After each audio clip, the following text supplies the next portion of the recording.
Hello everyone and welcome. My name is Maria Kliavkoff. I'm the author of Healthy Mourning, Happy Loving, and I'm here to do yet another resource review. Hopefully these reviews will help you out. Today's book is Paradoxes of Mourning by Dr. Alan Wolfelt, and I'm really excited to share this book with you. It's actually one of my favorites. I have a couple of favorites, but this one is so unique in its approach and in the way Dr. Wolfelt talks about this. And because my passion, as you all know, is about healthy mourning. It's about teaching people how to convert grief to mourning in healthy ways. And what this book does is it looks at the paradoxes of mourning and the ways that we actually block people from mourning and can get them kind of stuck in their grief because we do things in the wrong order. And so what he talks about is it's actually called The Paradoxes of Mourning, Healing Your Grief with 3 Forgotten Truths. And I love that he approaches this as 3 forgotten truths. So I'm kind of going to give the plot away a little bit just to let you know what the 3 truths are. But he goes into such depth and brilliant focus on what's happened to shift our conversation and our way of thinking about this. So, truth number 1, you must say hello before you can say goodbye. How often are we looking to say goodbye first? And it doesn't work. We have to say hello to our grief before we can ever say goodbye. Truth number 2, you must make friends with the darkness before you can enter the light. We're looking to do these spiritual bypasses and positive thinking, and we think that we can positively think our way out of grief as opposed to understanding, well, no, grief is a process.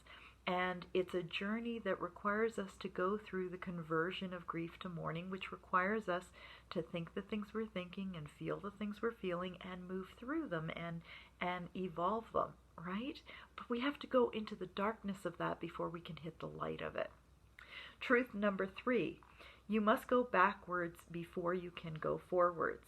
You know, we want to look to the future and to our lives in the future and what is our life in the future going to look like and feel like. The reality is we need to reclaim our memories. We need to turn backwards first. So this is a brilliant book that helps us to unpack that and look at the reasons why we might be trying not to do that and why we might be avoiding that. And invites us to instead do the things that are truly healthy for us. So this week in the Healthy Mourning Revolution, the conversations both in the podcast and in the video from earlier this week has been about funerals and why funerals are so important. And so I thought I'd read just a page from this book, which is all about saying hello to the reality of the death after the funeral. And Dr. Wolfelt says, seeing and spending time with the body of the person who died before burial or cremation is one important way to say hello to the reality of the death. But in the weeks that follow, you must continue to find ways to say hello. So what's so important about that is when I was talking earlier this week about the importance of funeral, what I was talking about is this, that the funeral gives us this opportunity to really be with the body or with the ashes, but with the reality of the passing of our loved one, the reality that our loved one has in fact died. And that's what the funeral is for. Going forward from the funeral, you must continue to find ways to say hello. Think of it this way. The death of someone you loved opens the door onto a new existential reality. Naturally, it's a reality that you don't want to enter, and some degree of shock, numbness, and denial are normal and even necessary in the early days after the death. To survive, you may continue to try to push away the reality at times. I refer to this as the evade encounter dance, right? It's the moving away and it's the coming back to. It's you touch into it to the degree that you can, and then maybe you dose and you pull away from it a little bit. And we talk quite a bit about that in the Healthy Mourning Revolution Facebook page, because that's an ongoing conversation about dosing and how does one do this dance that he talks about. And I love this phrase, evade encounter dance. But slowly, gently, and in doses, you must step through the door. You must open your eyes and heart to the new reality. Being honest with yourself about your grief is one way you continue to say hello. Remember, grief is what you think and feel on the inside after your experience of loss. Find a place to be quiet and alone with your thoughts and feelings. In these moments of solitude, learn to check in with yourself about the death. Ask yourself, what am I thinking and feeling right now about this loss? Allow your thoughts and feelings to surface without judgment. Look your grief in the face and say hello to it. That's so beautiful. That's from pages 22 to 24 in the book. The other thing that I love about this book is that it's so succinct, and you can see it's quite short. And so you can read little bits of it, and just like the section that I just read to you, I'm just going to flip back to that page for a second. Even the section is divided into little snippets.